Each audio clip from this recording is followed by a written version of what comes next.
So, last few weeks, really, nothing, like, we're not doing anything as far as gaming. It's been kind of a lull. It's been kind of a lull, yeah. Ever since Sean's last Nova Praxis game, we haven't had anything. I'm kind of in the middle of a weird dead zone with myself, where I'm still trying to scrape together what I want to do with the rest of my plot. I've got a lot of, like, puzzle pieces, and I'm just trying to fit them together in a way that's fun and dramatic for you guys, but also satisfying. Fair enough. And I've also really been struggling with a lot of, I don't know if it's just seasonal depression or if it's just, the world sucks or whatever, but, like, Sure. none of my hobbies feel fun anymore, so just kind of doing that thing of, like, I should get back to my game. Then nothing happens.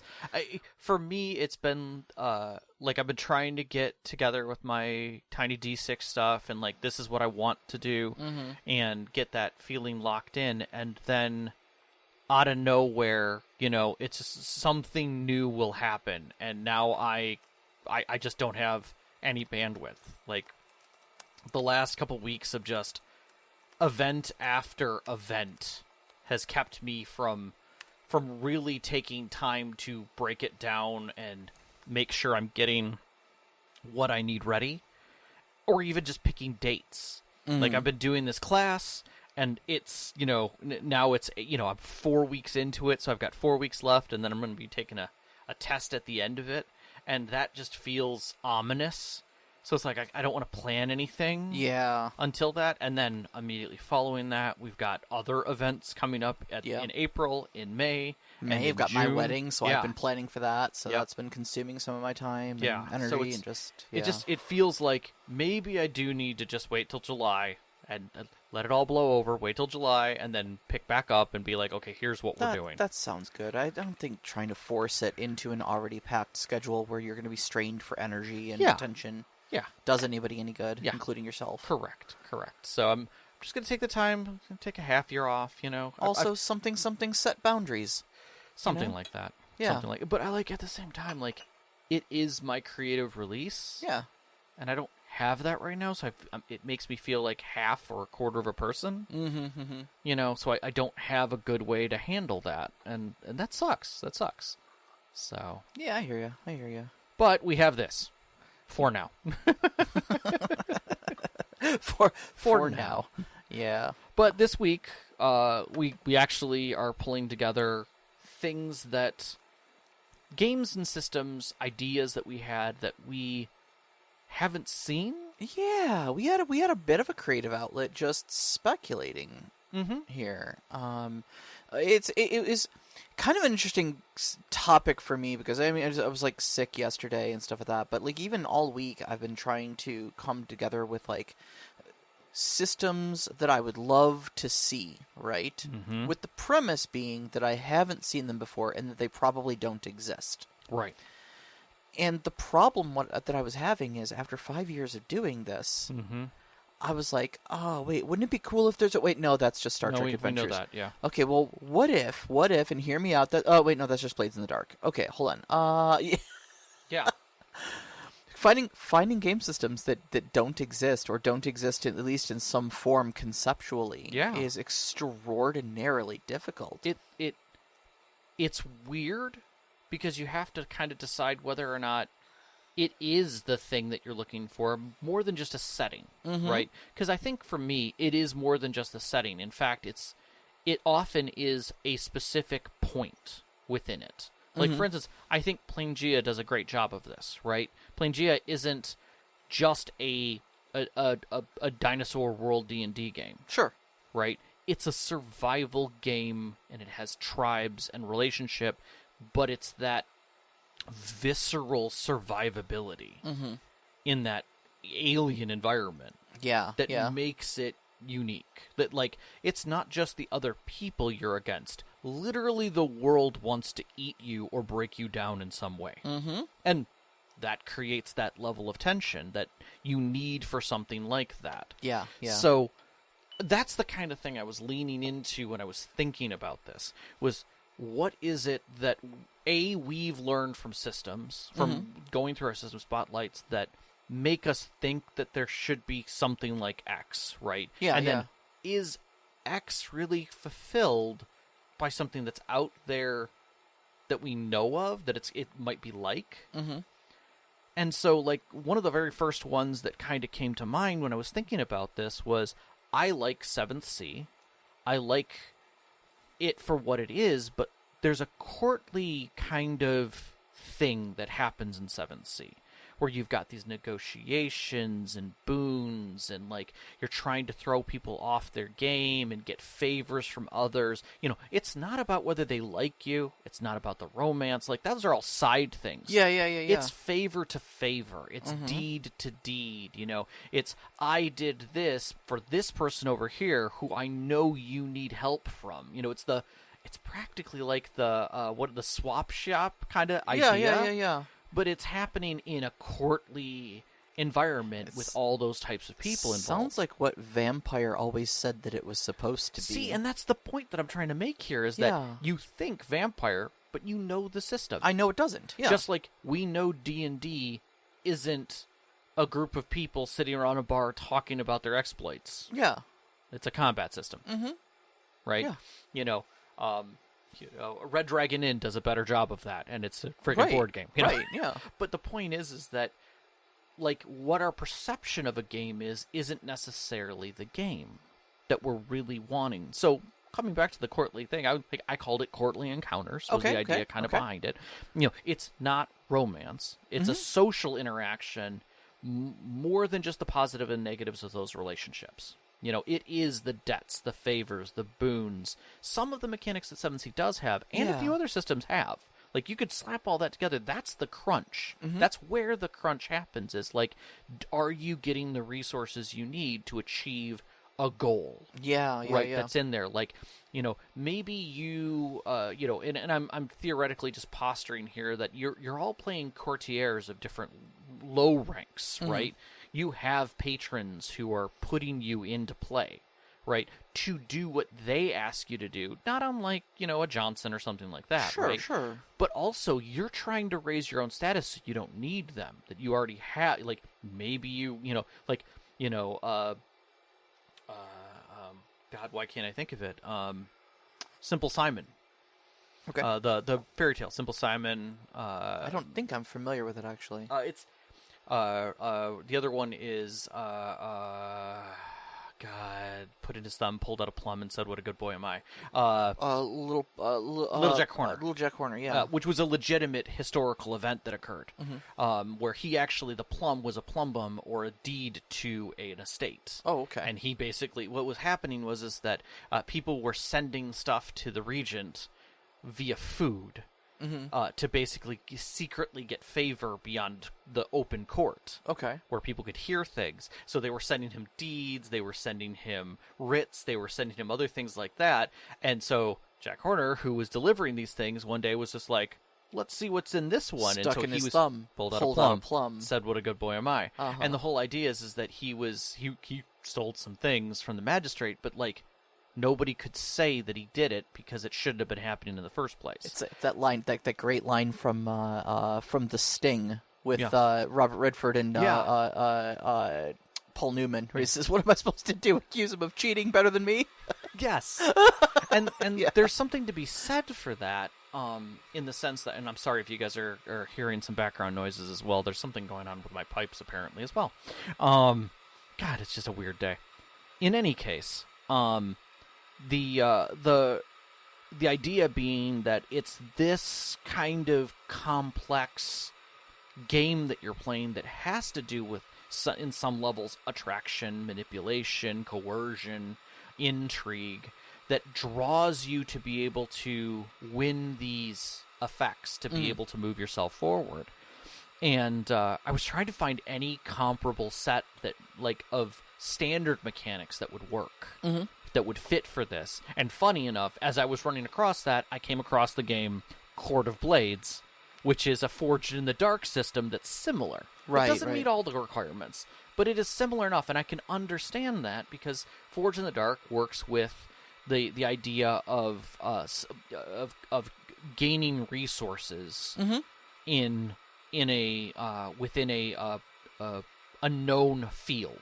Yeah. You know, Blades in the Dark specifically deals with this in the sense that you're basically gaining ground in the city, right? It's a turf war sort of thing, right? But we've seen that pirate Forged in the Dark one, which was all control of various islands and waterways, sea territories, and ports and things. Yeah, exactly. So moving it from a territorial system to a courtly influence thing. Yeah, exactly. Okay. Some people of the channel may know the game Love Letter.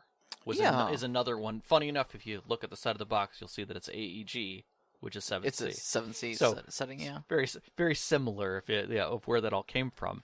But the point of the matter is that it's still not exactly what my idea was, but it might be a start point. Yeah, it sounds like a great start point, honestly. Yeah. And now for something like this, would you want it to be a 7th extension? Because I know you really love the setting, or would you want it to be, like your typical Dungeons and Dragons fantasy style with maybe some of your elves and your dwarves and stuff like that in there? Or I would almost say that it would.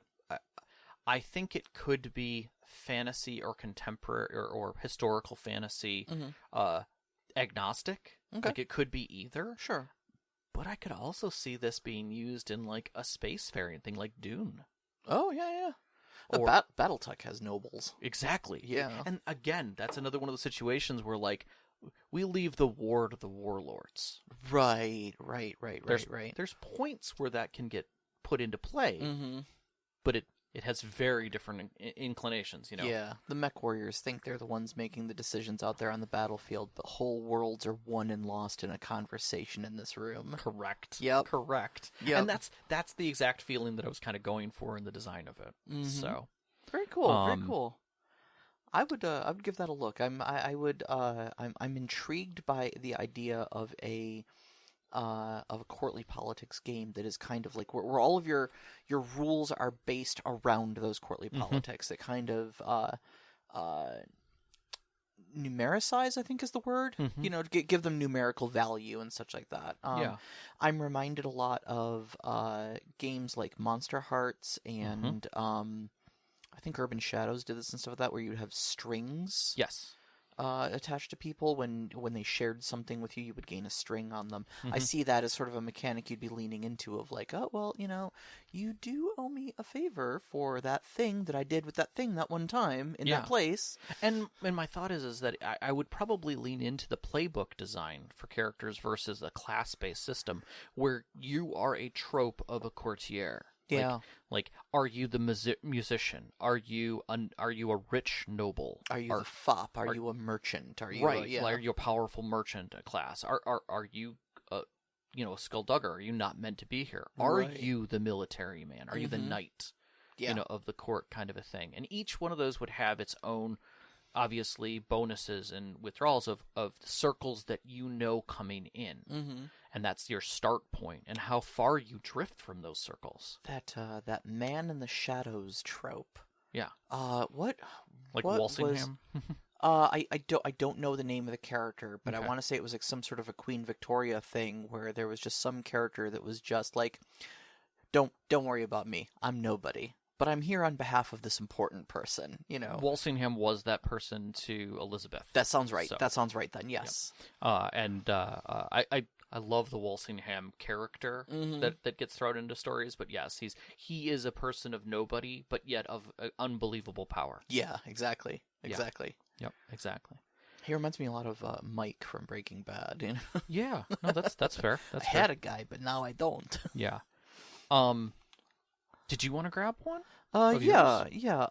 So, okay, here's one we kind of like came to together. Because you had one angle you kind of came at this from. I had another angle I kind of came at this from. And if you think way back to when we reviewed Arc Doom, I thought of this as kind of a concept out loud then. And the concept was, sort of that the players would be part of an organization that exists outside of reality. Okay, and so you would have very much like, I think maybe like the TVA from the Marvel universe, where they exist kind of in this pocket dimension, and they have access to all these different timelines and realities and stuff like that. Okay. And their job is essentially to go into these realities and sort out what is breaking them. Okay.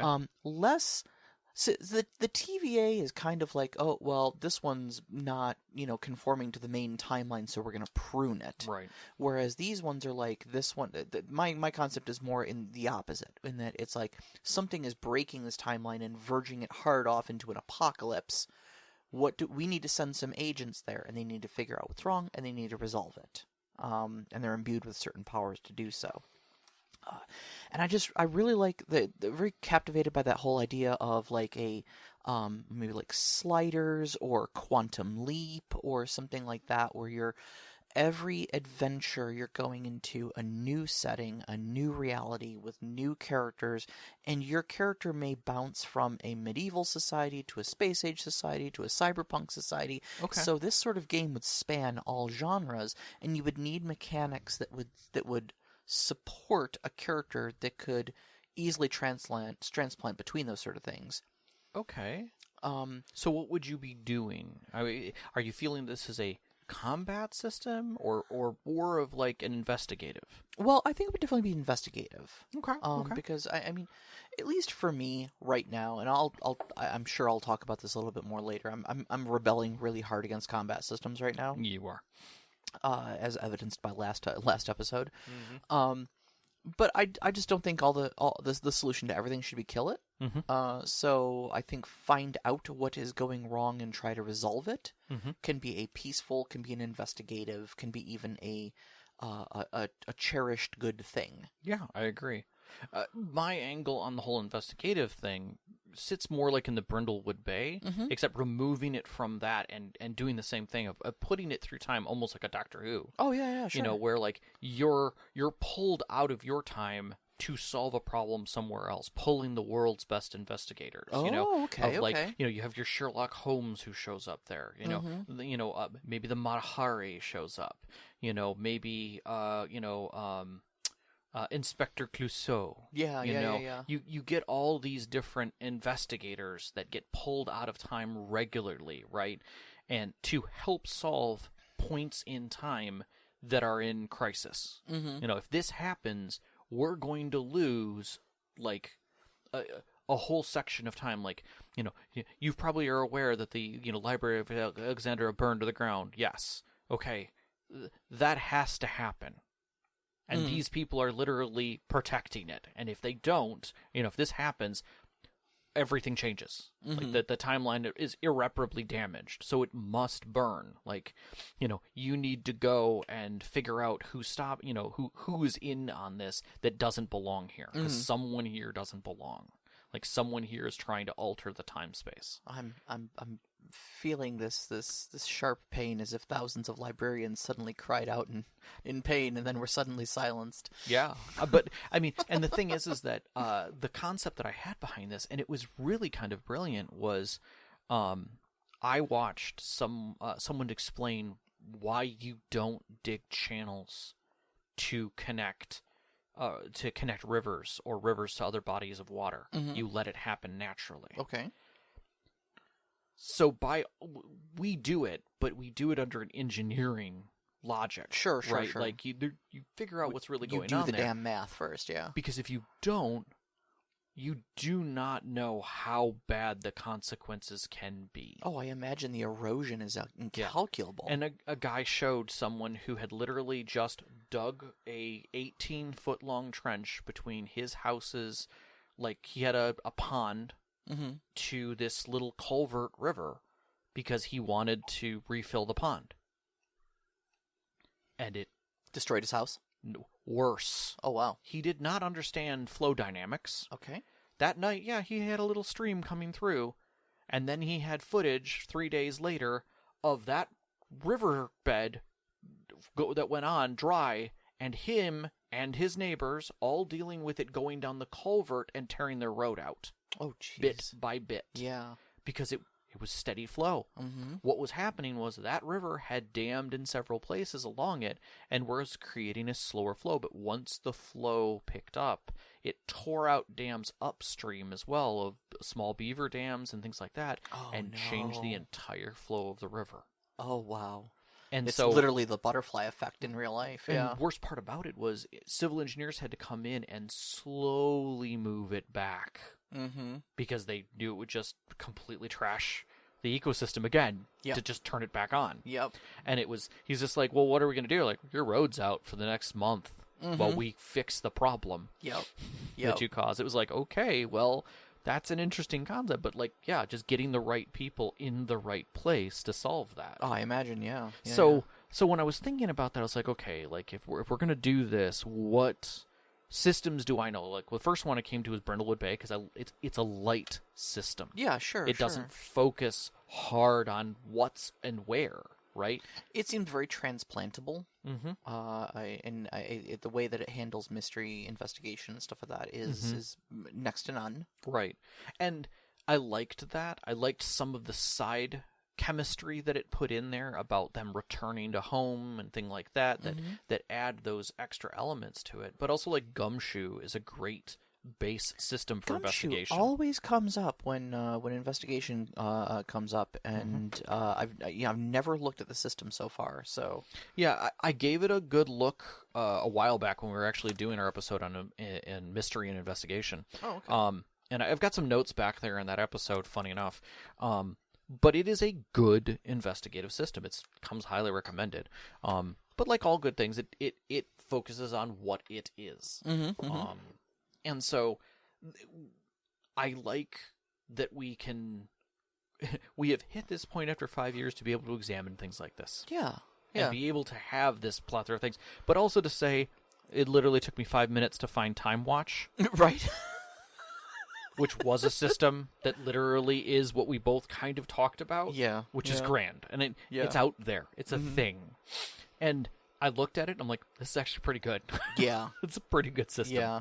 So I was laughing about it. Yeah. Arc Doom was the one I was going to reach for, obviously. Honestly, for what you're doing, I think it fits better. Because there's a Doom clock, Correct. and it was going in to fix an apocalyptic reality. Yeah, as much as I want to steal from Pangea, it's the metal that makes that game, the fact that it's coming to an end and you have to stop that. We're already at red alert. Your team has been deployed. Yeah. Yep. Exactly. Yep. Exactly. You know, we haven't hit DEFCON 1 yet, but we're at 2. And my finger's on the damn button. Yeah. Yeah. Yeah, exactly. So, moving away from that, a long time ago in your game, your D&D game, you did a Battle of the Bards as a side episode. Yeah, you guys were just on the road heading from one major city to the other, and I decided to do a filler episode. And I thought, what about a game that's just a battle of the bands? Mm-hmm. Right, that's literally just a kids on bikes, but with band. A band. The moment you started talking about this to me earlier, it immediately struck a chord with me that this is essentially what the campaign mode of Rock Band is like. Yeah. And that seems hella fun. Yeah. You know, there's a lot of ups and downs, there's a lot of drama, you know. Mm-hmm. But to have it, and so as I was breaking it down, I was like, okay, so I want it to feel like the history of a rock band. So maybe there's like 3 genres. There's the new indie band who's looking to get their first real gig. You've got your existing band that's been touring, but now they're getting a label that's interested in them. Okay. And then you have your aged band that's on the brink of self-destruction. How do they recover, or will they? The record company's gonna give us lots of money and everything's gonna be all right. Yes, exactly.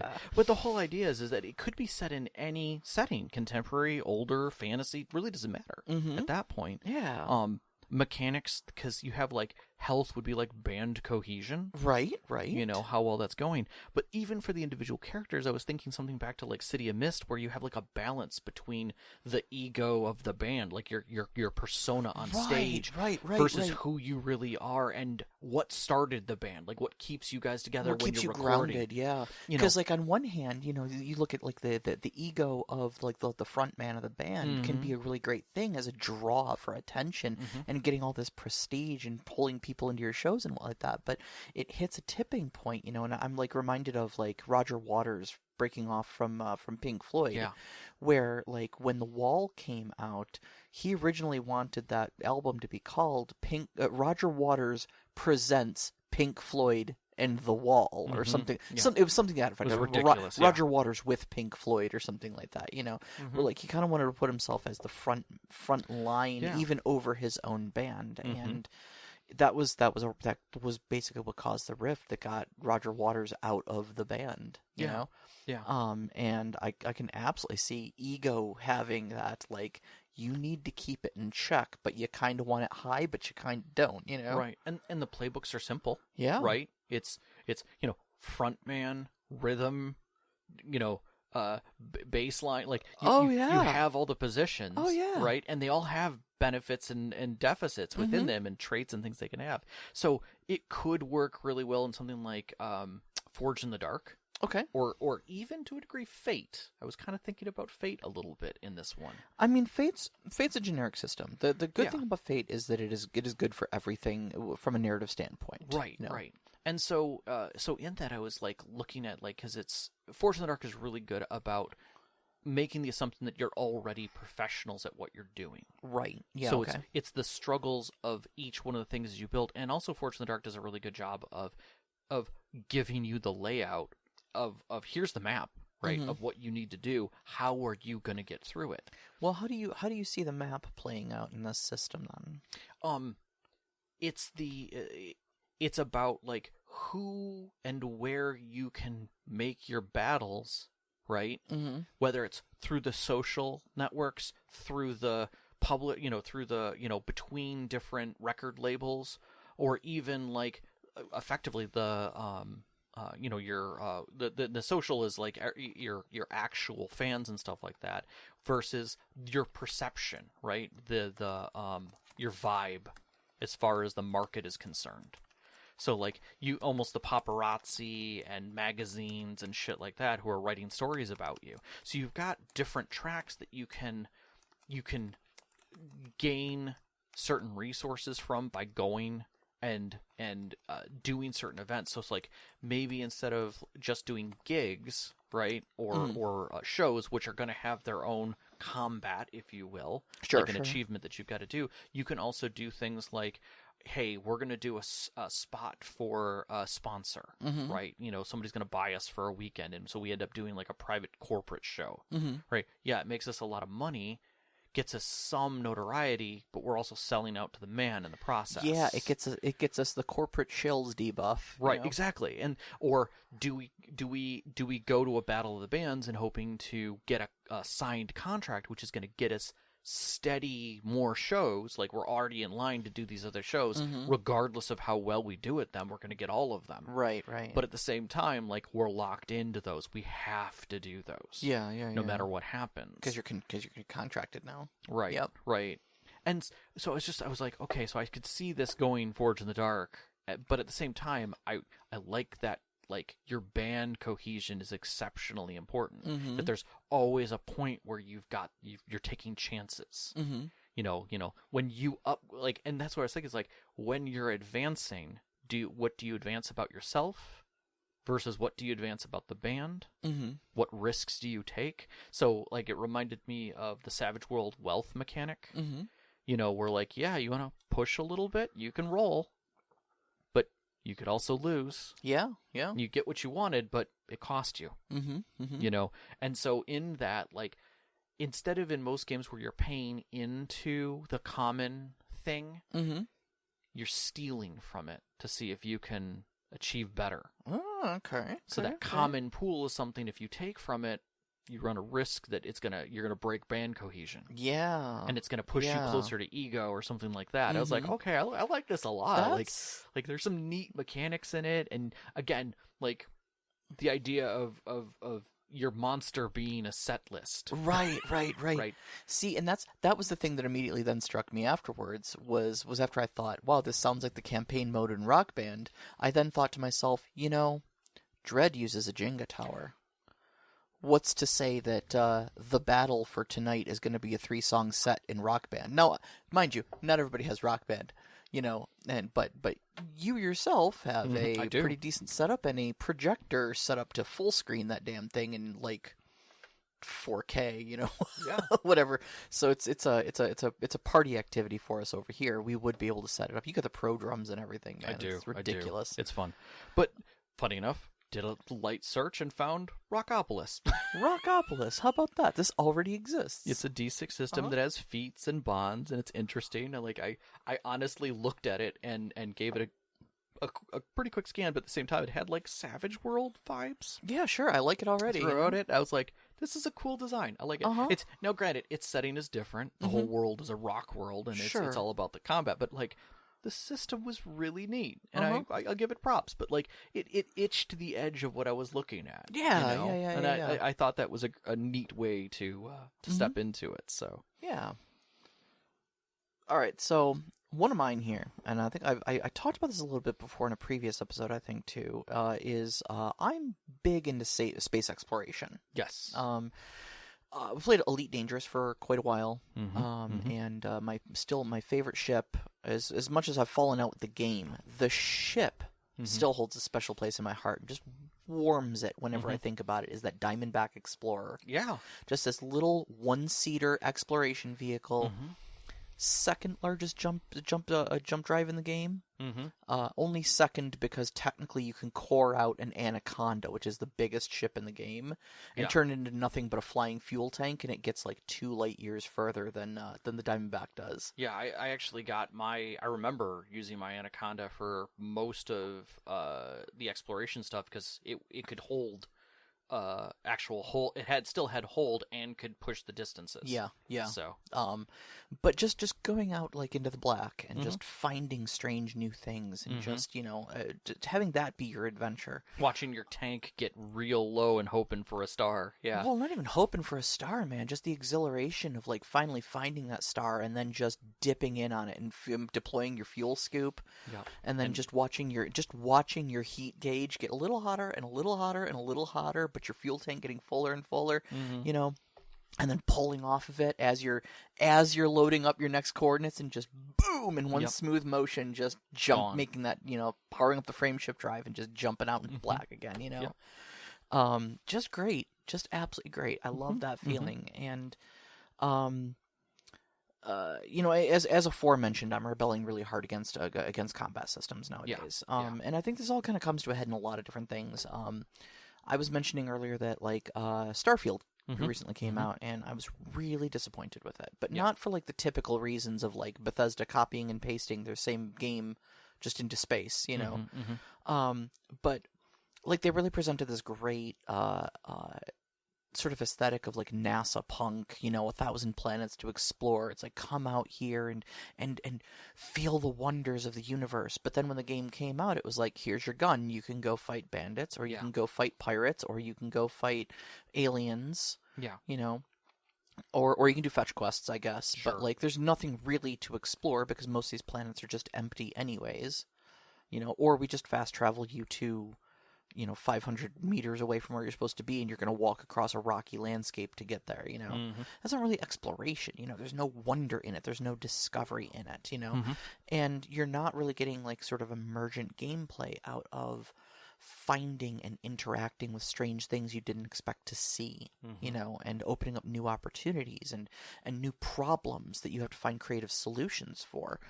And that's ultimately what I would be looking for, is I'm looking for a space exploration game that kind of gives me that same sort of Star Trek vibe of like, we're not out here to kill things. We're out here to see new things, to learn new things, to meet new people, meet new civilizations, to come back home tomorrow knowing more about our universe than we did yesterday. Now, admittedly, Star Trek Adventures is basically what this game is. I could see that. To an extent, Right. But I think Star Trek Adventures comes with the baggage of carrying with it the Star Trek universe. Correct. And admittedly, the Star Trek universe has, as much as it loves to purport that it's about a progressive, futuristic society and such like that, has gotten a little bit combative. It's broken, like Deep Space Nine broke one of its cardinal rules. There's no war in Star Trek. There's war. There's war. There's a whole plot line about it. In fact, there's several war. And it's a great plot line, the Dominion War. Like, it's one of my favorite plot lines in all of Star Trek. But like, they've really kind of strayed from that, and they're a little more trigger happy and a little less a little less willing to just say, hey, let's talk this out with diplomacy or with, finding common ground between our societies and whatnot.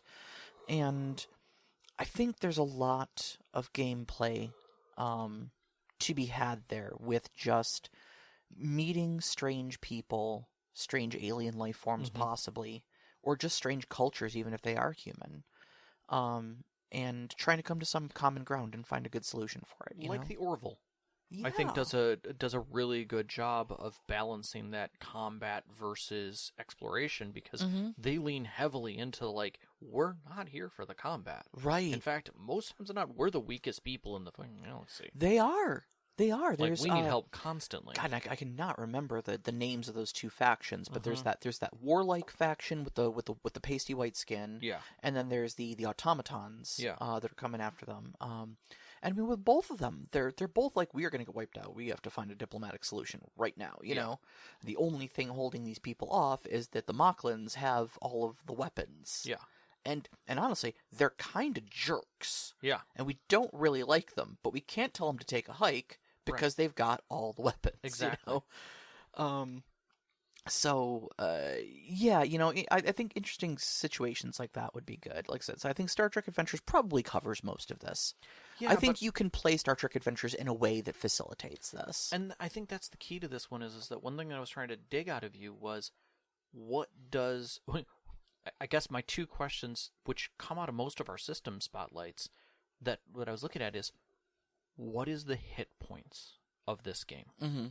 What does it mean to gain and lose, right? And two, what does advancement look like?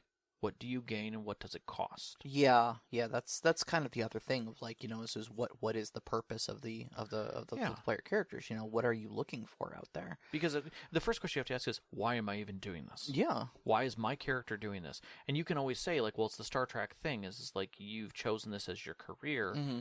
Why did I choose this career? Well, that's up to you. Explore strange new worlds and new civilizations. Go boldly where no one's gone before. Yeah. Right, but you still have to have a reason why you're doing that, and often that's a really gray area. Yeah. I mean, no different than the gray area of, like, I'm a fighter. Okay, why are you doing this? Mm-hmm. Like, what makes you a fighter? Like, why are you fighting? I mean, essentially, I think making your characters scientists is probably the best move here.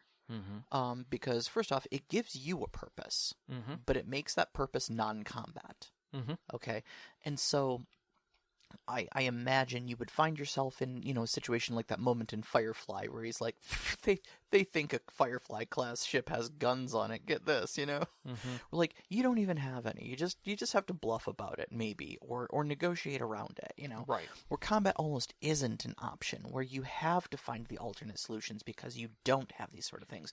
But your goal is to go out there and discover these things. Maybe you do work for a larger government that is looking to expand into space. Maybe resources are scarce and you're looking for equitable ways to achieve these resources, either through trade with some of the other civilizations that are out there, or by discovering uninhabited planets that you can exploit for them. Right. I don't know. I mean, I guess I haven't given it too much thought, but I just know that I need the core of the system to be this, like, non-combat. Right, and that comes back to, so if your drive is something that can be different, then what's the hit points and what's the advancement look like? You don't have to answer these questions, but I think they sit in that frame of, does Star Trek Adventures fulfill those things? And if the answer is no, because its two core elements of hit points and advancement don't meet, like, you look at them and you go, nope, that doesn't fit, then perfect. Mm-hmm. Then that's exactly where that's your shift. Yeah. So, and something like that. And so I think as you look at these and examine, you can quickly discount whether or not that system is going to work for you or not pretty fast. Yeah. Whether or not you have to shift from a different system that has those core values, maybe they're obscured by a different framework, but they still are there, and now you can kind of reflavor it, if you will. Which we see all the time with Forged in the Dark. Right.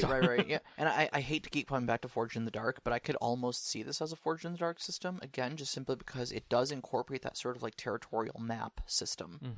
And I think that works very well for a space exploration thing. The different factions, less being rival gangs that you're going to be doing combat with, but more other societies that you will have diplomatic relations with, that you'll have trade agreements with and such like that. And so having, a claim over certain territory essentially means having good relations with them and getting some sort of a resource exchange with them, See, now I'm going to take a twist on this one for you completely, for something that you would not normally have done. And that is that something like a Stars Without Number world design, where it's you don't know what you're stepping into. Okay. None of the players of the table do, but on the table are play cards or playbooks of positions on the ship and maybe races, right? And then when you sit down at the table, this is the situation in the universe. Here are the people in the universe. Here are the planets that you just came in on. These are your people for the ship. You're stuck with them. Congrats. Yeah. Go make a living for yourself. Like, choose your people. Let's play out the scene. Yeah. And that way, because the starship is huge oftentimes, with hundreds of people, if not thousands. Oh, see, no, I'd want a small, intimate little Firefly. Sure, but that would be like my shift on it is that every episode you could have some recurring characters. Yeah, sure. But the whole point of it is that you're stepping into a situation that is unknown, and that's part of it, is surviving through it, making the best of the situation, and moving on to the next one. Yeah. And then, sure, exploration is exploration at that point. Yeah, I like that. You just don't know if this week you're going to be the engineer, or next week you're going to be the health officer or the scientist. Yeah, yep. Don't know. Sure. I like it. All right. You had mentioned one when we first started this, and then you forgot why. You had jotted down a note, and the note in its totality was mech salvage survival. And this was apparently something I had an idea about and was very enthusiastic about. You were very enthusiastic about this. And so we come back to it these months later, and I'm like, I have no recollection of this place. Exactly. Yeah, you pulled a Gandalf, and I had to poke you really hard a few times. But we kind of worked it out, and I think where I was going with this was coming from a background with BattleTech. Sure. Okay, one of the things that I always found really compelling in that game system was the periphery life, the hard knocks life of a small mercenary company out on the periphery trying to scrape together just enough money to buy fuel for the jump ship to get to their next contract, so that they can not starve to death on the way there. Right. And having to make really tough decisions about like which mechs are you going to repair because you don't have enough money to repair them all. You don't have the supplies. You don't have the money. And okay, I guess I'm going to try to attach this Marauder arm onto the side of my Warhammer because they're roughly the same weight class, and hope that it works because it's all I have. You know. And I really liked that. So okay. I think I was thinking about a game system very much built around that concept. Okay. And it's what I'm tentatively calling Mad Mechs. Okay. I want a mech survival, a mech piloting game, but with a Mad Max aesthetic. Okay. So whether this takes place on one world or whether there's multiple worlds, it's probably just one world that is a wasteland of some sort. Sure. But the world is a wasteland of some sort. But there's not a lot of resources. There's not a lot of resources. Okay. It's largely desert, so even things like water and food are a scarcity. Okay. Nuclear winter makes this easy to come about with, but sure. It could be any number of things. Mm-hmm. But mechs are the remaining bits of technology. So instead of it being guns and cars, it's smallish battle mechs that are like, say glorified battle suits. Sure. Maybe twice the size of a human being. Okay. And that's kind of how we do warfare in the wasteland. Okay. But and the thing is, I don't know if this game system would actually be fun, because just describing it makes it sound stressful to me. Okay. That as much as I hate crunchy systems, this would be a crunchy system, I think. I think it could be. Because I think keeping track of things like your food, your water, whether or not you have the people in your settlement to continue gathering food and water and repairing your mechs and things like that, are resources, you know? Well, I definitely think you could have a hardcore mode that sits in that framework. Mm-hmm. But I also think, and here I do it again, Forge in the Dark has a very good framework for... I know. But at the same time, I don't even think you have to go that far, because if we look at something like Monster Care Squad, Mm-hmm. right? Monster Care Squad has a whole very deep world that's going on, Mm-hmm. right?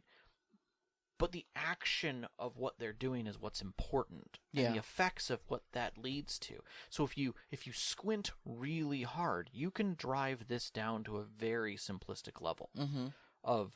of individuals who are a small group that's trying to step out and help this world, help a small tribe survive, Mm-hmm. and running into problems, right? Yeah. You could do it from the survival aspect of I'm going to say it, of like Princess Mononoke, Mm-hmm.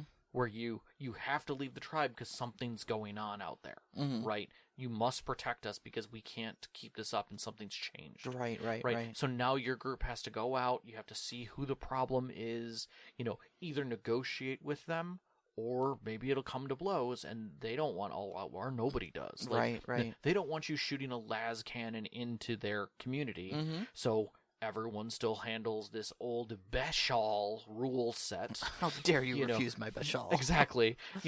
But of fighting honorably, but at the same Mm-hmm. time, like, there are these other hidden things that you can pull out, and mech jock things out in meta currencies or stuff like that. So, and it doesn't have to be turn-to-turn combat. Yeah. That's the thing, is like I'm of two minds on this one, because I think anytime you start saying that you want, like,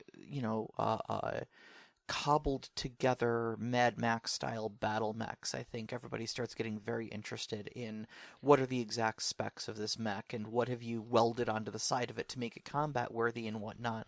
And you want to get into the minutia of things, but I almost see it as secondary. Yeah, I suppose it's the setting. It's secondary to the survival mechanics. I'm Yeah. far more interested, I think, in the story told in, like, do you make the hard decision of, like, your settlement is running out of food, and that neighboring tribe maybe hasn't been the greatest ally to you, but probably nothing that's, boiled into open warfare, but they have food.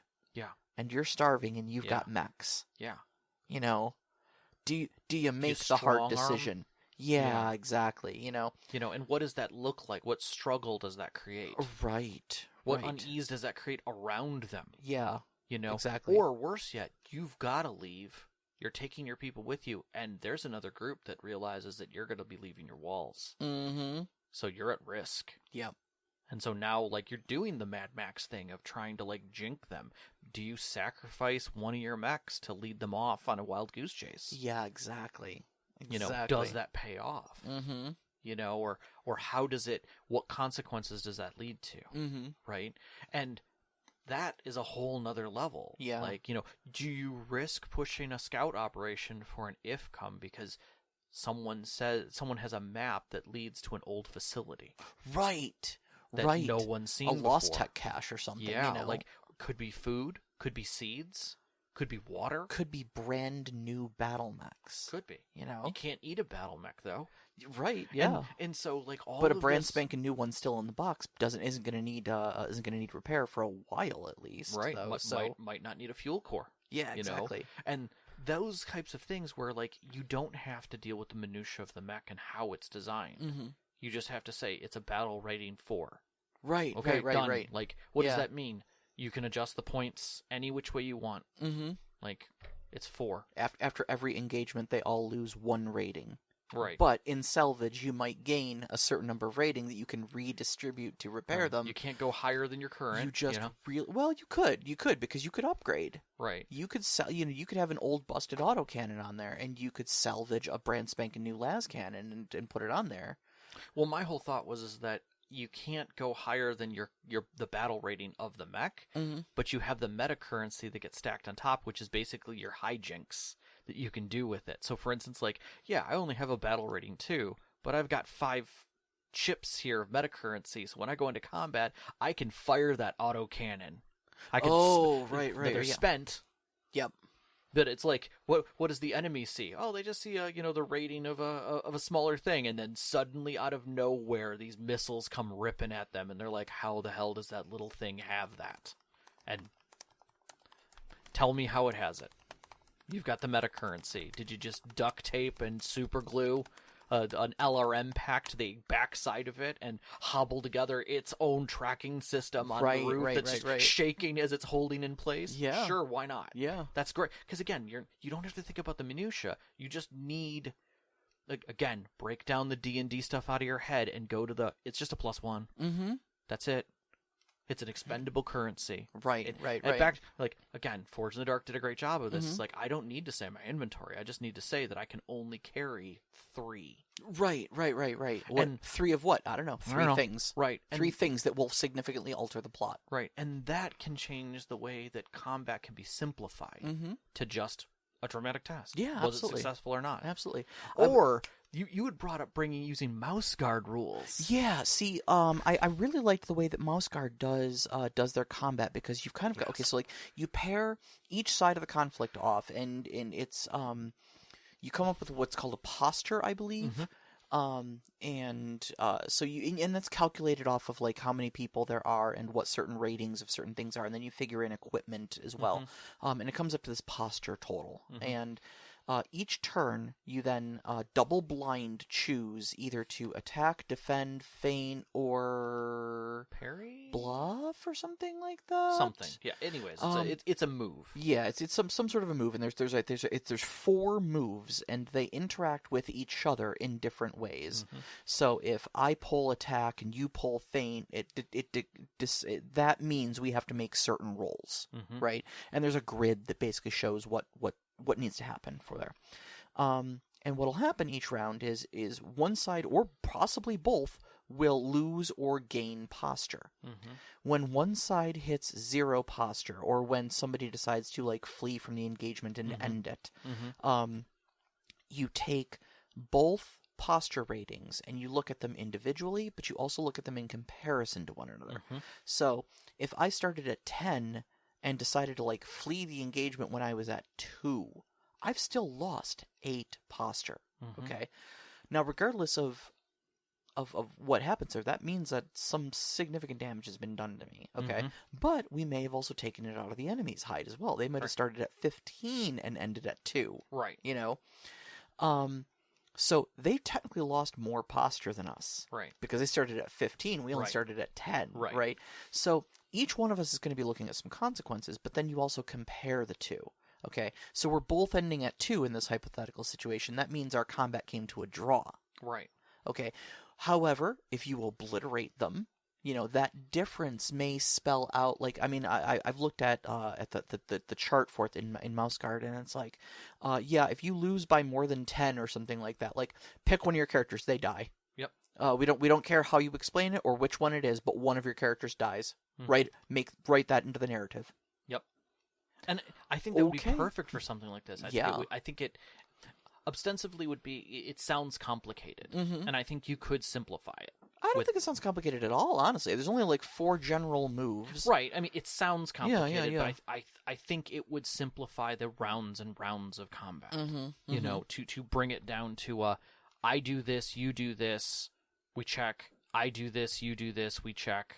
You know, until we decide we're done, or one of us is done. Yeah. And I think that's great.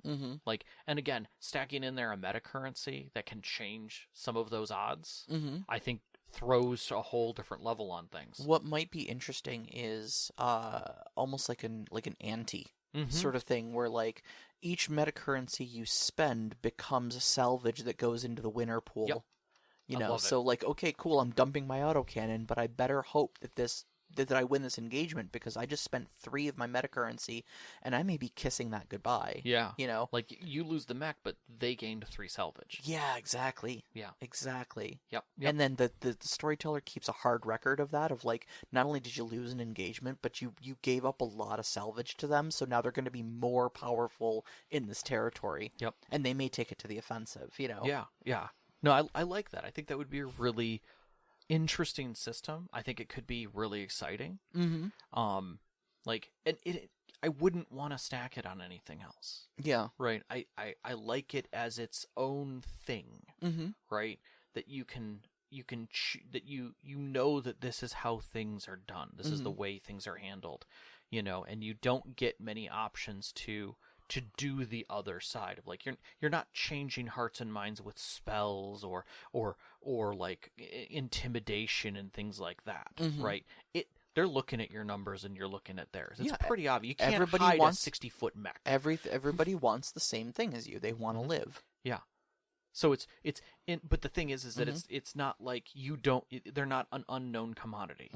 Right? They have 4 battle mechs, you have 2. Yeah. Yours are really big, but they have 4 lights. It's still there's no hiding. Yeah. Like, this is happening. Yeah. Right? Yeah. You know, but it doesn't mean that they can't pull something like they have another ally that they're going to bring in on this. Okay, that changes things, it severely, you know. Or even just a third party showing up because you guys are both weak.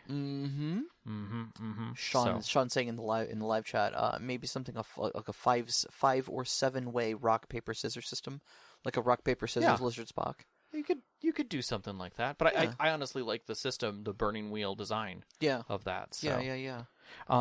We did find Salvage Union, which was a game system that had this. Yeah, you looked at this. I didn't get a chance to look at it. It uses Quest RPG's rules, which I'm not 100% familiar with, and I only kind of glanced at it. But what I did like about it was very much like more individual, not so much community based, like yours is designed. This was individuals who were trying to survive in like a small band and slapstick their mechs back together to keep them rolling through a wasteland. You know, that may already be fraught with its own levels of problems, you know, that are out there. Oh God, you know what I might try to do? I might try to throw this together in Cortex. I think it'd be pretty easy. I mean, nothing in Cortex is ever easy, but I might try to do it. I could see you doing it in Cortex. The other thing that would be interesting is again, a hack of Burning Wheel. Yeah. Just a straight up hack of Burning Wheel and simplified Burning Wheel at that. You don't need much more. So right on.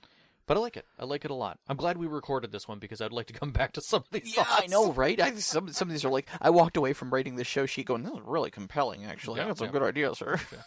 And honestly, I'm going to flat out say this. People who love Forged in the Dark and do game designs within it and are listening to this, have fun. Yeah. Like, we might get to these things, we might not, but either way, send us a message. Let us know how these systems come together. Not. Yeah, none of these ideas are. But you're not.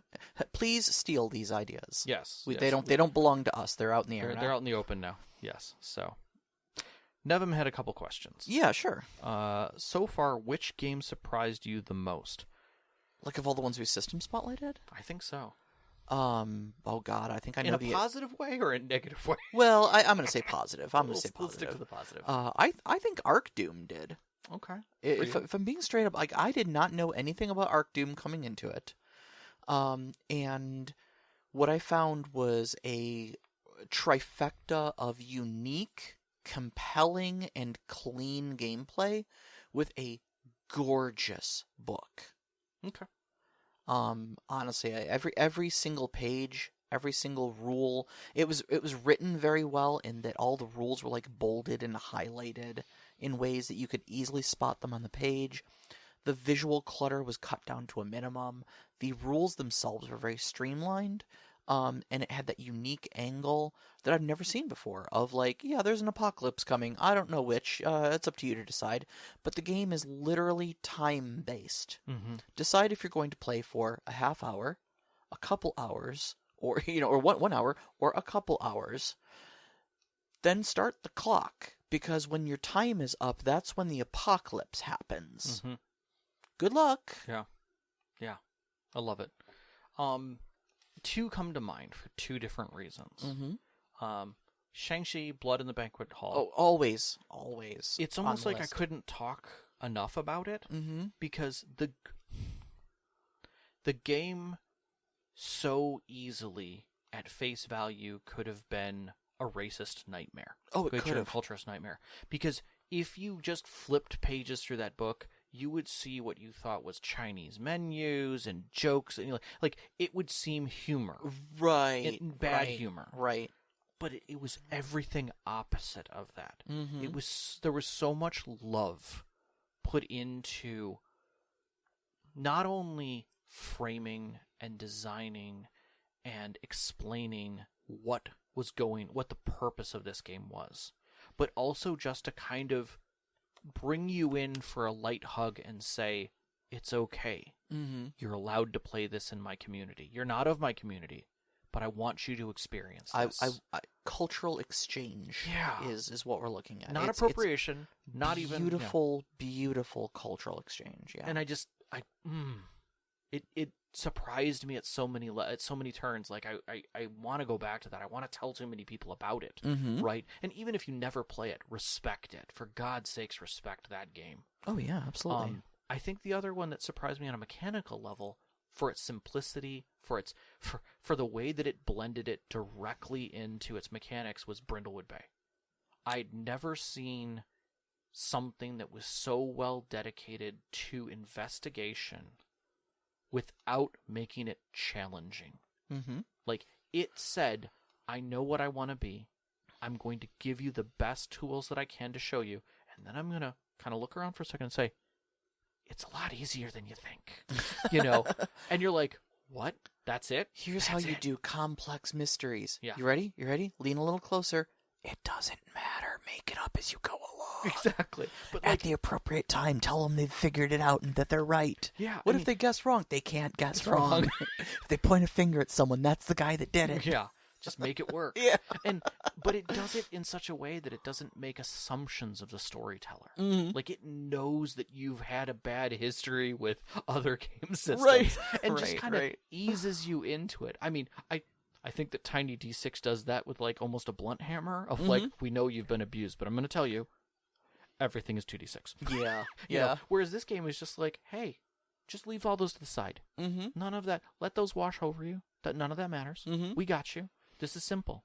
Let me show you how old ladies solve crimes in a chaotic world, And it's like, oh my God, thank you. Thank you for treating me like a human, Right. And there was so much warmth in the way that it was presented in such a simple presentation that I was blown away. Why am I suddenly thinking of the pilot in the movie Airplane? Like, hey Timmy, welcome to the cockpit. Timmy, you ever watch Murder, She Wrote? Timmy, have you ever read a Nancy Drew novel? Do you like the Hardy Boys? Do you like the Hardy Boys, Timmy? Yes. It's a silly question to ask, but at the same time, it makes sense. Right. Everything just kind of checks, you know? Because we often think that it's really challenging to do good investigation. And some people really do break it down, like, the 3-step problem and things like that. But, like, these people take it to a whole new level. They're like, God, we're playing tabletop here, folks. Right. It's a group storytelling event. There's no secrets. I'm going to tell you the truth. I recently saw some people on Reddit, I want to say, that were complaining about quantum ogres. The whole thing about quantum ogres, and someone was like, what's quantum ogres? And somebody badly explained it. Basically like, you just move the ogres, which takes away all the player agency. And it's like, it's not about the ogres, buddy. It's never been about the ogres. It's never been about the ogres. It's about moving the important thing that needs to move the plot along into the path of the party so they can't move around it. Right. So the plot can continue. Right. Like, if you assume that they're smart enough to go to the very specific place that you set up and do the very specific things, you're wrong. You're just wrong. The importance isn't we need them to fight ogres. The importance is we need them to know ogres are here, so we're going to put the ogres in front of them. So they go, hey guys, there's ogres here. Yeah. And what I love about all of that is that Brindlewood Bay, like, doesn't even do quantum ogres. It just outright says the ogres don't matter. Right. You know, pick 3 things, present those to them, Yeah. and then effectively wait for your players to come up with some cockamamie idea. Draw a that conclusion fits. and go, wow, you really knocked this one out of the park, guys. Yep. Yeah. Yep. Exactly. Beautiful. And then Absolutely lean beautiful. into it. And then just lean into it from a story aspect. And you will get beautiful results. The Lovecraftian aspects Mm-hmm. really divide the divide the crowd on this one, I find. I think so. How do you feel about them? I think there are ways to do it where it's not... It doesn't turn me away. Okay. I think I could do it in a way that it didn't turn me away. Mm-hmm. Because I think Lovecraftian can grace the scale between almost a Indiana Jones kind of a thing where it's just on the edge of a cult, like you're just seeing the edge of the veil, right? Mm-hmm. It's not really there. Or even Sherlock Holmes, like he ran the edge of the unknown. Just a little bit. Like, everything can be explained. You know, as Watson would say, everything can be explained by science. No, everything can be explained. Right. But oftentimes, you're right. It's just people being people, right? Like, you know, and understand that there are things there that you can't explain today. Okay? But the point of the matter is that some things are unexplainable, but the people are not. Yeah. The things that are happening with the people are not. And I think that's the key to Brindlewood Bay. Mm-hmm. It isn't that you're going to have like a demon that you're going to have to figure out what's going on in their mind. That's unknown. That's never the part of the story that's ever going to be known. Yeah. But the cult aspects, which are people in service to this entity. Yeah. That's you have those all are the standard, antagonists. Yeah. You have all the standard things: fear, greed, hate. Yeah. So to go back to Scooby-Doo's lesson, you know? Yeah. Behind every monster is just some dude in a rubber mask, just being greedy. That's all it is. Yep. Protecting, being fearful, whatever it may be. All right, so Nevim's next question here is there some movies /series /books /comics you would like to be turned into a tabletop RPG? Yes. I will say yes. There are definitely ones that I would love to play in those worlds or in those feelings. Wheel of Time immediately jumps out at me. I know there's been like a D20 version of it, and I believe there was like a GURPS version of it. I don't remember, but it wasn't a D20 version. But I've yet to see a good version of it that I want to play. Yeah. You know? Discworld was the one that jumped into my head frame. Oh yeah. Because it's fantasy in such a like interesting light. Like contemporary edged light. The only problem I would have with playing any sort of Discworld is that my storyteller would need to be Sir Terry Pratchett, GNU. Or I don't think you would do it justice. Like, you would need to be the biggest mega fan to evoke the feel of Discworld. Correct. Because it's supremely unique. It is every aspect of it is taken in such an oddly serious light. And I say oddly serious because it treats itself as serious, but when you look at it, it's not. It's satire of our existence. Yeah, absolutely. You know, and comedy and things like that, but like to play in Discworld is to be satire of reality. And I think that is an amazing edge. Like Toon is such a weird romp to try and exist in as a game system. I think this would sit in that same framework of something that is ridiculous, yet easily identifiable. Like, you know, the concept that someone wants effectively Santa Claus killed, right? And he's just like, well, where would you find him? You can ask any kid on any street corner at any time, and he will give you an approximate location of where his home is, right? And where he will be on any given night, right? And it's like, okay, that's fair. And because of how folklore works, that will be truth. It's because he exists in the hearts of children. Correct. You know, he exists. Yeah, exactly. You know, I bet you've thought about killing Death. I've actually had some ideas on it. Oh, okay.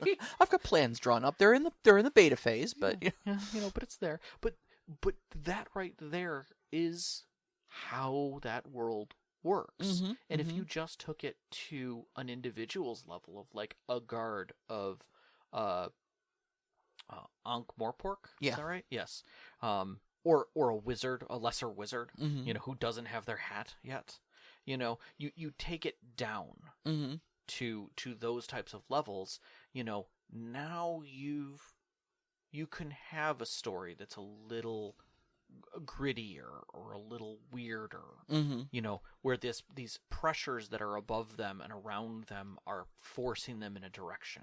It doesn't have to be as fantifical as some of the stories. Yeah, sure. But it could definitely fit. And all of the ridiculousness sits right there on top of it. Yeah.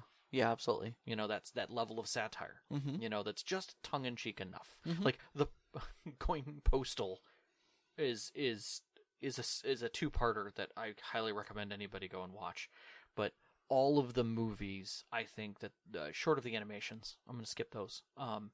Did such a great job of portraying it, and seeing Terry Pratchett in them was even better. Yeah, yeah. But I think it's a beautiful thing that they even got the chance to do that. So for me, that would be an interesting one more than anything to try and get into.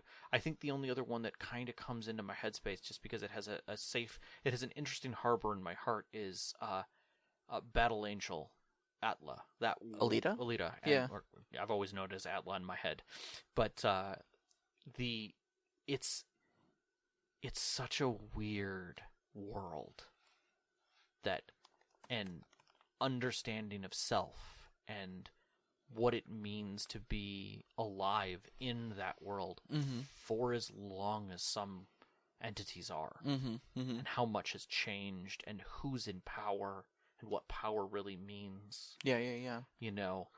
And when you have that for thousands of years, what does it do to you? Yeah. And I think Numenera could have done that.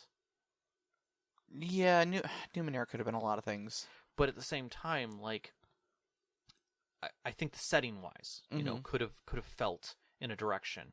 But I don't think any dystopian cyberpunk touches even close to that. Like, we're not talking about a civilization that's fallen. We're talking about a civilization that rose, fell, had war, fell, rose, fell. Okay, now everyone who's rich just lives above the trash. For the moment. And even they have something that sits higher than them. That they don't even think about. That they know isn't a god. But pretty much acts like one. Right. And like that tiered society and how much bleeds from the top to the bottom. It almost comes back to old Greek stories of gods playing with mortals. And things being cast off of Olympus. Exactly, because they're bored or because they throw things away, and they're effectively throwing away something that is unbelievable. Yeah, that wouldn't be bad, actually. Come to think, like something like a Hades. Taking the characterizations of a lot of the gods and stuff like that from the video game Hades and turning that into some sort of an RP system. Well, we've got somebody in our Discord who's kind of playing around with gods and such. So I'm not going to get too far into that. If you're interested, please join our Discord. There's some conversations being had. But anyways, I think those are the ones that really kick around in my head. Yeah. So, yeah. All right. So next week's topic, yes. We're going to be talking about dessert in storytelling. Yes. Just a little treat. Yes. Because you deserve it. Yeah. But really we're talking about those moments where you just kind of step away from being ultra super serious and like furthering the plot and stuff like that. Allow yourself a Battle of the Bands episode. Allow yourself a moment to have just a couple of NPCs do some character bits. Yeah, not necessarily the mechanical downtime that the games give you. Right. But like a legitimate time where storytelling isn't attached to the plot. Yeah. It is where everything else lives. It's where you become bound to the world as a player. Right. And what does that mean? What does it look like, and how does it feel? So, All right. Well, you can find us on Twitter at @ST_Conclave, on Instagram at @ST_Conclave. Listen to us live every Wednesday night, 7 p.m. Eastern Time on mixlr.com/storyteller-conclave. And join us on our Discord. We'd love to hear from you there. Talk to the other great storytellers that are on that Discord. You can find that link on our Twitter as well as our website, storytellerconclave.com. We'd like to thank our Patreon members who help us out every single month, especially our name members, Knox in the Box, Subject, The Arcane Asylum, Hulavu, Sam, Sean, and Sparkle Motion. We appreciate all your support. Our pre-show music is by Arcane Anthems. You can find them on Instagram or Patreon as Arcane Anthems. Our intro music, which you're hearing right now, or you heard at the beginning, is Beyond the Warriors by Geefrog. You can find them at geefrog.bandcamp.com. And our outro music, which you're hearing right now, is Only Our Footprints in the Sand by Midair Machine. You can find them at freemusicarchive.org. And a big shout out, as always, to our families, Vicky and Sean. Thank you so much for loving and supporting us. All of our friends who've sat with us at our tables to give you these great stories to share with you over the years. And you, every single one of our listeners. We love you guys so much. Love you. Good night.